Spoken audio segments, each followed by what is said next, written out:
Bharat America మధ్య కుదిరిన చారిత్రాత్మక వాణిజ్య ఒప్పందం కేవలం రెండు దేశాల ఆర్థిక సంబంధాలనే కాకుండా అంతర్జాతీయ భౌగోళిక రాజకీయాల గమనాన్ని మార్చబోతోంది.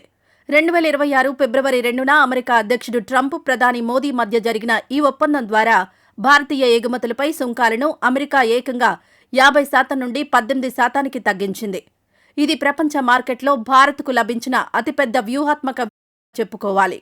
గత ఏడాది కాలంగా రష్యా చమురు కొనుగోళ్ల కారణంగా నెలకొన్న ఉద్రిక్తతలకు ఈ ఒప్పందంతో తెరపడింది. భారత్ తన శక్తి వనరులను రష్యా నుండి అమెరికా, వెనిజులా వైపు మళ్లించడం ద్వారా అంతర్జాతీయంగా రష్యాపై ఒత్తిడి పెంచే అమెరికా వ్యూహానికి బలం చేకూర్చింది. ఈ డీల్ ఫలితంగా అటు అమెరికా ఉత్పత్తులకు భారత మార్కెట్ సులభతరం కానుండగా, ఇటు భారతీయ తయారీ రంగానికి ప్రపంచ వేదికపై పోటీతత్వం పెరగనుంది. గత ఏడాదిన్నరగా భారత్ అమెరికా మధ్య నడుస్తున్న వాణిజ్య యుద్ధానికి ఈ ఒప్పందం ముగింపు పలికింది. 2025లో ట్రంప్ ప్రభుత్వం రష్యా చమురు కొనుగోళ్లపై శిక్షాత్మక చర్యగా 25% అదనపు సుంకాన్ని విధించడంతో మొత్తం టారిఫ్ 50%కి చేరింది. అయితే తాజాగా జరిగిన చర్చలతో ఆ 25% పెనాల్టీని పూర్తిగా తొలగించడమే కాకుండా బేస్ టారిఫ్ను కూడా 18%కి తగ్గించింది. దీనివల్ల భారతీయ వస్త్రాలు, ఆభరణాలు, ఆటో విడిభాగాల ఎగుమతిదారులకు ఏటా వేల కోట్ల రూపాయల ఆదా జరగనుంది. చైనా, వియత్నాం వంటి దేశాల కంటే తక్కువ సుంకాలు భారత్కు లభించడం అంతర్జాతీయ వాణిజ్యంలో మన దేశాన్ని అగ్రస్థానంలో నిలబెడుతుంది. ఈ ఒప్పందంలో భాగంగా భారత్ కూడా అమెరికాకు భారీ రాయితీలు ప్రకటించింది. సుమారు $500 బిలియన్ విలువైన అమెరికా ఇంధనం, టెక్నాలజీ, వ్యవసాయ ఉత్పత్తులు, బొగ్గును కొనుగోలు చేసేందుకు ప్రధాని మోదీ అంగీకరించారు. బై అమెరికన్ నినాదానికి మద్దతుగా భారత్ ఈ నిర్ణయం తీసుకోవడం వల్ల అమెరికాలోని తయారీ రంగంలో కొత్త ఉద్యోగాలొస్తాయని ట్రంప్ భావిస్తున్నారు. అదే సమయంలో అమెరికా వస్తువులపై భారత్ తన సుంకాలను 0 స్థాయికి తీసుకురావాలని నిర్ణయించడం వల్ల ఇరు దేశాల మధ్య స్వేచ్ఛా వాణిజ్యానికి మార్గం సుగమమైంది.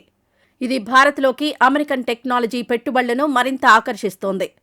ఈ డీల్లో అత్యంత చర్చనీయాంశమైన అంశం రష్యా నుంచి చమురు దిగుమతులను భారత్ నిలిపివేయడం.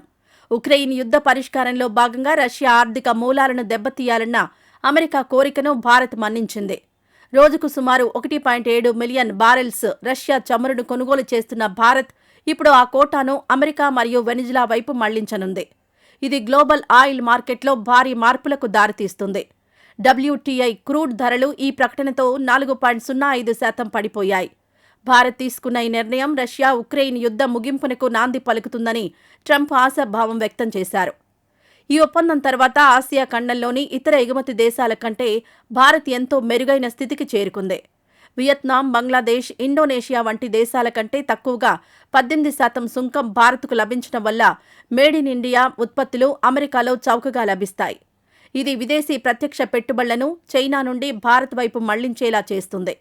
అమెరికా, భారత్ అనే రెండు అతిపెద్ద ప్రజాస్వామ్య దేశాలు ఆర్థికంగా బలంగా కలిసి రావడం వల్ల గ్లోబల్ సప్లై చైన్ వ్యవస్థలో భారత్ కీలక భాగస్వామిగా మారుతుంది.